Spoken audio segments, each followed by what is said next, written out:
Every time you open a website, send a text, or stream a video, a lot happens behind the scenes. Networking models are just maps that help us understand that hidden process. In this video, I'll explain the most common maps, the OSI model and the TCP/IP model.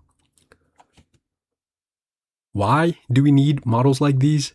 Because networking is complicated. Your phone, laptop, router, and websites all have to work with each other, often even when they were made by different companies. A model gives everyone a shared framework. It breaks one giant job into smaller jobs, so engineers can build systems that work together and can explain problems clearly. Think of it like the mailing a package. One step writes the message, one step packages it, and one step chooses the route, and another one physically moves it. Before we look into the models, here are the three words that you need to understand. Number one would be layer, followed by protocol and packet. A layer is basically a step. It's just one step in the process.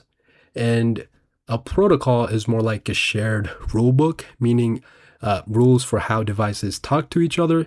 And a packet is essentially a small piece of data that is sent across networks. Big messages are usually split into many packets. The key idea is simple. When data is sent, it moves down the layers, and when it is received, it moves back up. Now, for the OSI model, OSI stands for Open Systems Interconnection, but the name matters less than the idea. It has 7 layers. The top layer is application. This is where programs like the browser or chat app ask for network services. Next is presentation. This layer makes sure the data is usable in a usable format, and it can also compress or encrypt the data. Now, what is encryption? It basically means to scramble the whatever is written so the outsiders can't really read it. And then comes the session. This layer starts, manages, and ends the conversation between two devices. Now, the fourth layer is transport. This layer handles end-to-end delivery. It can split a big message into small pieces and help make those pieces arrive in the right order. The third layer is network. This is where the IP addresses live. And IP addresses are basically a device's address on a network. This layer chooses the route across networks. The second layer is the data link, which handles local delivery on the same network, like getting data from your laptop to your router.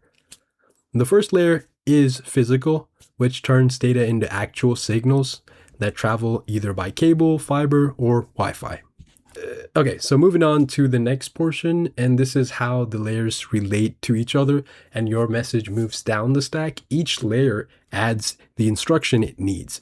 You can think of it like adding labels to a package, a destination label, a shipping details, and handling instructions. When the package reaches the outside or the other side, the receiving device removes those instructions in reverse order and passes the message up until the app can use it. Now, the TCP/IP model is a simpler 4-layer model. It has application, transport, internet, and network access. It maps to OSI like this. Let's say TCP or /IP application combines the OSI's applications, presentation, and session. However, it matches transport to transport, internet matches network, and network access combines the data link and physical. So OSI is more detailed and often used for learning, while the TCP/IP model is used to describe the internet in practice. Let's use a real example. Like loading a web page. At the application layer, your browser asks for the page. At presentation, the data can be encrypted for privacy. In that session, the conversation between your browser and the website stays organized. At transport, the request is split into packets, and missing packets can be resent. At network, IP addresses guide those packets across different networks on the internet. At data link and physical, Wi-Fi or cables move the data as signals to the next device, like your router, and onward to the server. Then the response comes back the other way and your browser rebuilds the page. So, why does this matter?